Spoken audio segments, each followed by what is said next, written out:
UDF മന്ത്രിമാരെ തീരുമാനിക്കുമ്പോൾ ഒരു വകുപ്പ് വേണമെന്ന് അങ്ങോട്ട് ആവശ്യപ്പെട്ട് വാങ്ങിച്ച ഒരു വ്യക്തിയായിരുന്നു മുരളീധരൻ. അതായത് ആരോഗ്യവകുപ്പ് തനിക്ക് വേണമെന്ന് അങ്ങോട്ട് ആവശ്യപ്പെട്ടു എന്നാണ് കേൾക്കുന്നത്. കാരണം എന്താണെന്ന് വെച്ചാൽ കഴിഞ്ഞ സർക്കാരിന്റെ കാലത്ത്, അതായത് LDF സർക്കാരിന്റെ കാലത്ത് ഏറെ പഴികേട്ട ഒരു വകുപ്പായിരുന്നു ആരോഗ്യവകുപ്പ്. കാരണം വീണ ജോർജ് മന്ത്രിയായിരുന്നപ്പോൾ ഒരുപാട് വിമർശനങ്ങളും ഒക്കെ ആരോപണങ്ങളൊക്കെ നേരിടേണ്ടി വന്നു. പല പ്രശ്നങ്ങളുണ്ടായി. ആശുപത്രിയുടെ മരുന്നില്ലാത്ത പ്രശ്നങ്ങൾ, അങ്ങനെ കുറെ സംഭവങ്ങളുണ്ടായി. പക്ഷേ LDFന്റെ തോൽവിക്ക് തന്നെ ഒരു കാരണമായത് ആരോഗ്യവകുപ്പിന്റെ അനാസ്ഥയാണെന്ന് വേണമെങ്കിൽ പറയാവുന്നതായിരുന്നു.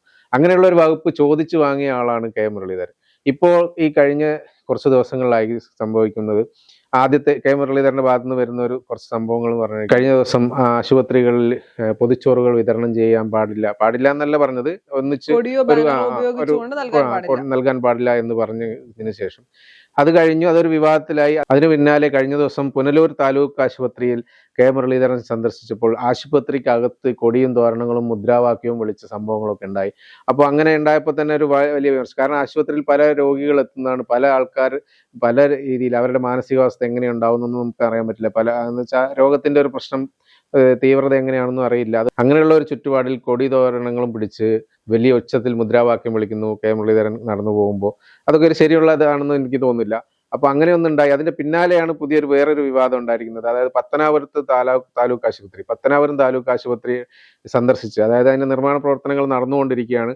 അപ്പൊ സന്ദർശിച്ചപ്പോൾ മുരളീധരൻ പറഞ്ഞിരിക്കുന്നത്, ഇതൊരു ആശുപത്രിയാക്കാൻ പറ്റുന്നതല്ല, അതൊരു ഹോട്ടൽ, അതായത് 5 സ്റ്റാർ ഹോട്ടലിന് പറ്റിയ ബിൽഡിംഗ് ആണ്, അല്ലെങ്കിൽ ആ രീതിയിലാണ് നിർമ്മിച്ചിരിക്കുന്നത് എന്നാണ് പറഞ്ഞിരിക്കുന്നത്. അതിന് കാരണം മുരളീധരൻ പറയുന്നുണ്ട്. കാരണം എന്താ വെച്ചാൽ അതിനകത്ത് CT സ്കാൻ, MRI സ്കാൻ ഇതൊക്കെ ചെയ്യാനുള്ള സൗകര്യങ്ങൾ ഒരുക്കിയിട്ടില്ല. ഇത്രയും വലിയ കെട്ടിടം ഉണ്ടാക്കിയിട്ടും ഇങ്ങനത്തെ സൗകര്യങ്ങളൊന്നും ഇല്ല. അതുകൊണ്ടായിരിക്കും ഒരുപക്ഷെ മുരളീധരൻ ഇങ്ങനെ പറഞ്ഞിരിക്കുന്നത്. അതിന് മറുപടി, അതായത് മുരളീധരന്റെ ആ ഒരു പ്രസ്താവനയ്ക്ക് എതിരായിട്ട് പത്തനാപുരത്ത് മുൻ MLA, നമ്മുടെ മുൻ മന്ത്രിയൊക്കെ ആയിരുന്ന KB ഗണേഷ് കുമാർ രംഗത്ത് വന്നിരിക്കുന്നു. അതായത് KB ഗണേഷ് കുമാർ പറഞ്ഞിരിക്കുന്നത്, മുരളീധരനെ കൊണ്ട് നിപ്പ ഏതാ കൊറോണ ഏതാന്ന് അറിയാൻ വയ്യാത്ത മന്ത്രിയാണിത് എന്ന് ഒരു അധിക്ഷേപിക്കുന്ന സ്വരത്തിലാണ് സംസാരിച്ചിരിക്കുന്നത്. അപ്പൊ അങ്ങനെയൊക്കെ ആണെങ്കിലും ഈ KB ഗണേഷ് കുമാർ പറയുന്നതിൽ എന്തെങ്കിലും കാര്യമുണ്ടെന്ന് തോന്നുന്നുണ്ടോ? അല്ല, ഇതിന്റെ അകത്ത് ഒരുപാട് കാര്യങ്ങളുണ്ട്. ഒന്ന് ചേട്ടാ ആദ്യം സൂചിപ്പിച്ചതുപോലെ പുതിയ സർക്കാർ അധികാരത്തിൽ വരുമ്പോൾ എനിക്ക് തന്നെ ആരോഗ്യവകുപ്പ് വേണമെന്ന് മുരളീധരൻ ആവശ്യപ്പെട്ടിരുന്നു. നമ്മൾ മുഖ്യമന്ത്രി കഴിഞ്ഞാൽ ഏറ്റവും കൂടുതൽ മുഖ്യമന്ത്രി ആഭ്യന്തര വകുപ്പ് മന്ത്രി കഴിഞ്ഞാൽ പിന്നെ ഏറ്റവും കൂടുതൽ ജനങ്ങൾക്ക് ഏറ്റവും അടുത്ത് നിൽക്കുന്ന മന്ത്രി എന്ന് പറയുന്നത് എപ്പോഴും ആരോഗ്യവകുപ്പ് മന്ത്രിയായിരിക്കും. കാര്യം അതൊക്കെ ഹോസ്പിറ്റലുമായി ബന്ധപ്പെട്ട് അല്ലെങ്കിൽ ആരോഗ്യവകുപ്പുമായി ബന്ധപ്പെട്ട് വരുന്ന എല്ലാ കാര്യങ്ങളും ജനങ്ങളെ നേരിട്ട് ബാധിക്കുന്ന കാര്യങ്ങളാണ്.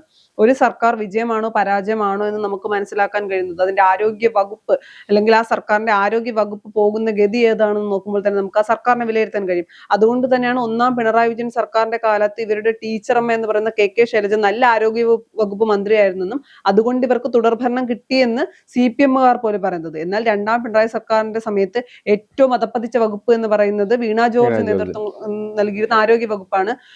വയറ്റിൽ നിന്ന് ഉൾപ്പെടുത്തിയില്ല.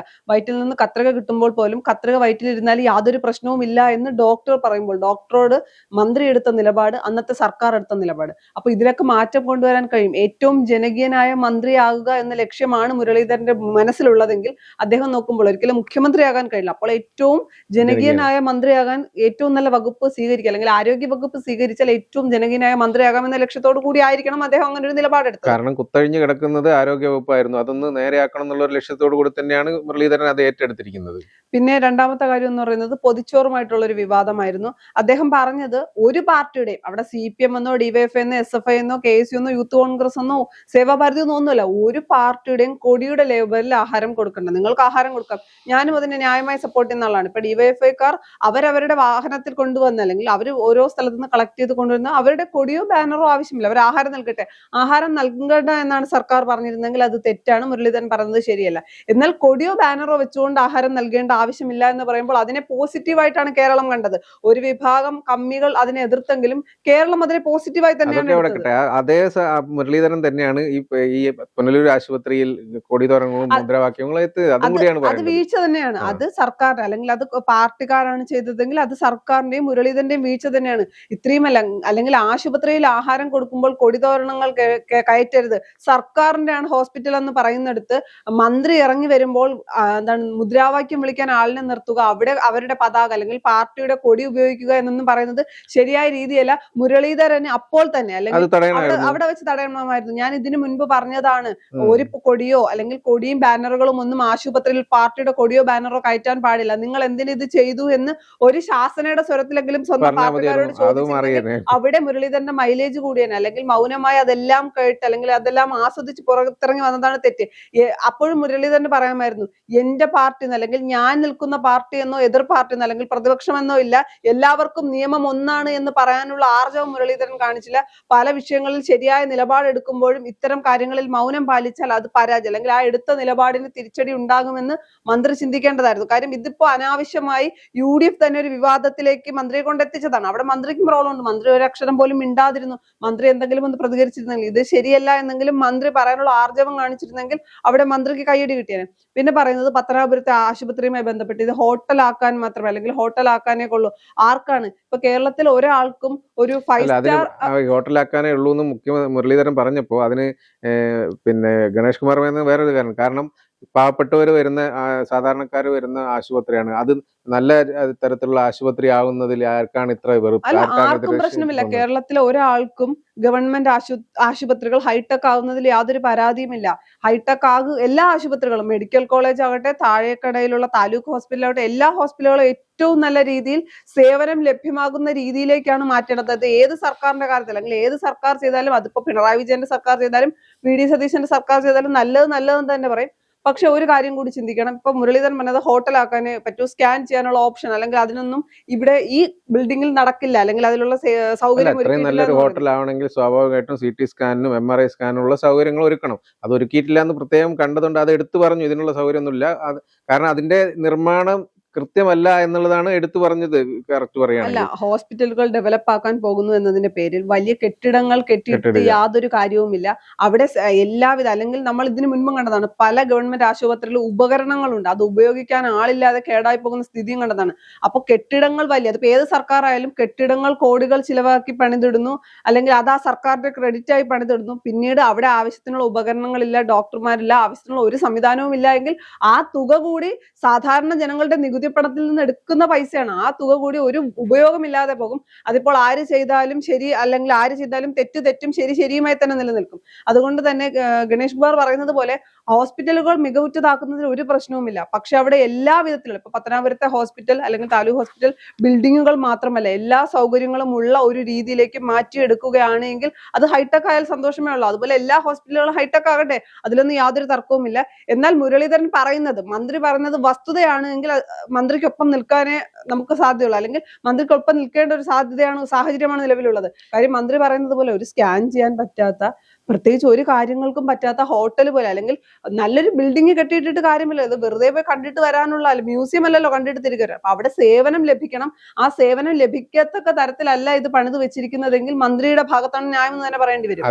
അതിന് കൂടാതെ ഗണേഷ് കുമാർ പറഞ്ഞ മറ്റൊരു കാരണം, ഇത് LDF സർക്കാർ ആരംഭിച്ച പദ്ധതിയാണ്. അത് എങ്ങനെയെങ്കിലും പൂർത്തിയാക്കാനാകാതെ, അതായത് ഇപ്പോൾ ഒരു തടയിടുക, കാരണം CT സ്കാൻ ഇല്ല, അതില്ല, ആ മറ്റു സൗകര്യങ്ങളില്ല എന്ന് പറഞ്ഞിട്ട് ഈ നിർമ്മാണ പ്രവർത്തനം പൂർത്തിയാക്കി ഉദ്ഘാടനം ചെയ്യാൻ സാധിക്കാതെ നീട്ടിക്കൊണ്ടുപോകുക. അതായത് അപ്പോൾ എന്താണ്, അടുത്ത സർക്കാരാണ്, അത് UDF സർക്കാരാണ് ഇത് ചെയ്തത് എന്നുള്ള രീതിയിൽ വരുത്തി തീർക്കാനുള്ള ഒരു ശ്രമമാണെന്ന് പറയുന്നുണ്ട്. അതുപോലെ തന്നെ പല പദ്ധതികളും ഇതുപോലെ പിന്നെ UDF സർക്കാർ അവരുടെ 100 ദിന പദ്ധതിയിൽ ഏർപ്പെടുത്തി, അതായത് സ്വന്തം പദ്ധതിയാണ് ഇത്. നേരത്തെ തുടങ്ങിയ പല പദ്ധതികളും, അതായത് LDF സർക്കാർ ആരംഭിച്ച പല പദ്ധതികളും ഈ UDF സർക്കാർ പുതിയ അവരുടെ പദ്ധതികളാക്കാൻ വേണ്ടിയിട്ട് ഇങ്ങനെ നീട്ടിക്കൊണ്ടുപോകുന്നുള്ള ഒരു ആരോപണം കൂടി ഗണേഷ് കുമാർ പറയുന്നുണ്ട്. അതിപ്പോ രാഷ്ട്രീയമായി നോക്കുമ്പോൾ ഇത്തരം പ്രത്യാരോപണങ്ങൾ ഉണ്ടാകാറുണ്ട്. UDF സർക്കാർ തുടങ്ങി വെച്ച പല പദ്ധതികൾക്കും അന്ന് വലിയ രീതിയിൽ പ്രതിഷേധം, വലിയ രീതിയിൽ ആരും കണ്ടിട്ടില്ലാത്ത അത്രയ്ക്ക് വലിയ പ്രതിഷേധം കേരളത്തിൽ നടത്തിയിട്ട് അതിന്റെ പിതൃത്വം ഏറ്റെടുക്കാൻ വേണ്ടി നടന്ന സർക്കാരാണ് LDF സർക്കാർ എന്നൊരു ആരോപണം തന്നെയുണ്ട്. അത് ഉമ്മൻചാണ്ടി സർക്കാരിന്റെ കാലത്തുള്ള കാലത്തുള്ള പല പദ്ധതികളാകട്ടെ, കരുണാകരൻ സർക്കാരിന്റെ കാലത്തുള്ള പല പദ്ധതികളാകട്ടെ അന്ന് വലിയ രീതിയിൽ പ്രതിഷേധം തീർക്കുകയും ഇപ്പൊ വിഴിഞ്ഞം പദ്ധതിയിൽ പോലും അത്തരത്തിൽ ചർച്ചകൾ നമ്മൾ കണ്ടതാണ്. വിഴിഞ്ഞം പദ്ധതിയുടെ തുടക്കം ഏത് ഗവൺമെന്റിന്റെ കാലത്തായിരുന്നു, അന്ന് എതിർത്ത ഗവൺമെന്റ് എന്തായിരുന്നു, അന്ന് ദേശാഭിമാനിയുടെ നിലപാട് എന്തായിരുന്നു, ഇന്ന് ദേശാഭിമാനിയുടെ നിലപാട് എന്താണ്, ഇപ്പൊ സർക്കാർ വീണ്ടും മാറിയപ്പോൾ ദേശാഭിമാനിയുടെ നിലപാട് എന്താണെന്നൊക്കെ അതൊക്കെ രാഷ്ട്രീയമായി ഉപയോഗിക്കാൻ ശ്രമിക്കും. സ്വാഭാവികമാണ്. ഇപ്പൊ പത്തനാപുരത്ത് ഒരു ഹൈടെക് ഹോസ്പിറ്റൽ വരികയാണ് എങ്കിൽ കെ.ബി. ഗണേഷ് കുമാർ പറയുന്ന പോലെ പിണറായി വിജയൻ സർക്കാരിന്റെ കാലത്താണെങ്കിൽ പോലും അത് UDF വേണമെങ്കിൽ അവരുടെ സർക്കാരിന്റെ കാലത്ത് അല്ലെങ്കിൽ അവരാണ് പണി പൂർത്തിയാക്കിയത് എന്ന് പറഞ്ഞാൽ അവരുടെ ലേബലിലേക്കൊക്കെ മാറ്റം. അത് രാഷ്ട്രീയമായി എല്ലാ പാർട്ടികളും ഉപയോഗിക്കുന്നത് തന്നെയാണ്. പക്ഷേ അത് ജനങ്ങൾക്ക് ഉപകാരപ്രദമായിട്ടുള്ള രീതിയിൽ മുന്നോട്ട് പോകാൻ കഴിയുന്ന ഒരു ആശുപത്രിയാണ്. അല്ലെങ്കിൽ മികവിറ്റ ഹൈടെക് എന്ന് പറയുന്നത് കെട്ടിടങ്ങളിലൂടെ അല്ല ഒരു ഹോസ്പിറ്റൽ അല്ലെങ്കിൽ ഗവൺമെന്റിന്റെ ഒരു സെക്ടറും കെട്ടിടങ്ങൾ നോക്കിയിട്ടല്ല നമ്മൾ നിരീക്ഷിക്കുന്നത്, അതിന്റെ അകത്ത് കിട്ടുന്ന സേവനങ്ങൾ നോക്കി. കെട്ടിടത്തിന്റെ കാര്യങ്ങളൊക്കെ പറഞ്ഞതൊക്കെ, പക്ഷേ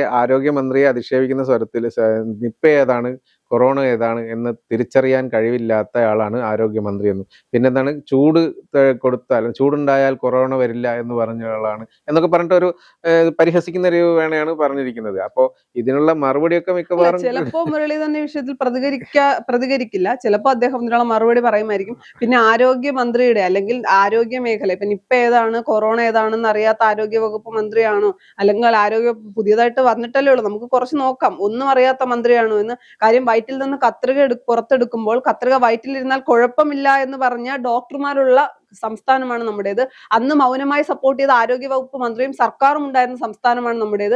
അതുകൊണ്ട് തന്നെ ആരോഗ്യ വകുപ്പ് മന്ത്രിയെ വിലയിരുത്താനുള്ള അല്ലെങ്കിൽ അദ്ദേഹത്തെ വിലയിരുത്താനുള്ള സമയമൊന്നും ആയിട്ടില്ല. പിന്നെ ശരിയായിട്ടുള്ള കാര്യങ്ങൾ നടക്കുമ്പോൾ അല്ലെങ്കിൽ ഏതെങ്കിലും ഒരു ആശുപത്രി നന്നായി പോകുമ്പോൾ മുരളീധരൻ അതിന്റെ ഇടയിൽ കയറി എന്തെങ്കിലും പറഞ്ഞ് അവിടെ പ്രവർത്തനങ്ങൾ ശരിയല്ലാത്ത രീതിയിലാക്കുകയാണെങ്കിൽ അദ്ദേഹത്തെ വിമർശിക്കുന്നതിൽ അർത്ഥമുണ്ട്. അദ്ദേഹം ഈ പറയുന്ന കാര്യങ്ങളൊക്കെ ശരിയാണെങ്കിൽ ഇപ്പൊ പത്തനാപുരത്തിലല്ല കേരളത്തിൽ എവിടെയായാലും നല്ല ഹൈടെക് ഹോസ്പിറ്റലുകൾ വരട്ടെ, ഗവൺമെന്റ് ആശുപത്രികൾ ഡെവലപ്പ് ആകട്ടെ, അവിടെ വ്യക്തമായ സേവനം കിട്ടും. അല്ലാതെ കെട്ടിടങ്ങളിലൂടെ അല്ല ഒരു ആശുപത്രിയുടെയും സേവനത്തെ അല്ലെങ്കിൽ ഒരു ആശുപത്രിയും വിലയിരുത്തേണ്ടത് കെട്ടിടത്തിന്റെ അടിസ്ഥാനത്തിലല്ല. ആരോപണങ്ങൾ പറയുമ്പോൾ അങ്ങോട്ടും ഇങ്ങോട്ടും എന്തെങ്കിലുമൊക്കെ പറയാമെന്നുള്ളതേ ഉള്ളൂ. പിന്നെ പത്തനാപുരത്ത് പരാജയപ്പെട്ടതിന്റെ ഒരു ദേഷ്യമുണ്ട്. ലൈവായി നിൽക്കുക എന്ന് പറയുന്നത് ഇപ്പൊ എല്ലാ രാഷ്ട്രീയക്കാരെ സംബന്ധിച്ചിടത്തോളം വളരെ അത്യാവശ്യമായിട്ടുള്ള കാര്യമാണ്. ഏതെങ്കിലുമൊക്കെ വിവാദങ്ങൾ ഉണ്ടാക്കുക, എന്തെങ്കിലുമൊക്കെ വിഷയങ്ങൾ പ്രതികരിക്കുക എന്നുള്ളത് അത്യാവശ്യമാണ്. അതുകൊണ്ട് മാത്രമാണ്, അല്ലെങ്കിൽ അതുകൊണ്ട് തന്നെയായിരിക്കും അദ്ദേഹം അതിന്റെ ഇടയിൽ മറ്റൊരു കാര്യം കൂടി എടുത്തു പറയുന്നുണ്ട്. പത്തനാപുരത്തെ നിലവിലെ MLA കൂട്ടിക്കൊണ്ടുവന്നു എന്ന് കൂടി പറയുന്നു. പത്തനാപുരത്ത് നിലവിലെ, അപ്പൊ അതാണ് ഞാൻ പറഞ്ഞത്, പരാജയപ്പെട്ടതിന് മുൻ MLA കൂടിയല്ല. അപ്പൊ പരാജയപ്പെട്ടതിന്റെ ഒരു വിഷമമൊക്കെ ഉണ്ടാകും. സ്വാഭാവികമാണ്. പ്രതിപക്ഷത്തിരിക്കുമ്പോൾ പരാജയപ്പെട്ടാലും പ്രതിപക്ഷത്താണല്ലോ, LDF-നൊപ്പം നിൽക്കുമ്പോൾ പല കാര്യങ്ങളും പറയണം. ന്യായമുള്ള കാര്യങ്ങളാണെങ്കിൽ ജനങ്ങൾ അത് അംഗീകരിക്കും, ഇല്ലെങ്കിൽ അത് തള്ളിക്കളയുക തന്നെ ചെയ്യും.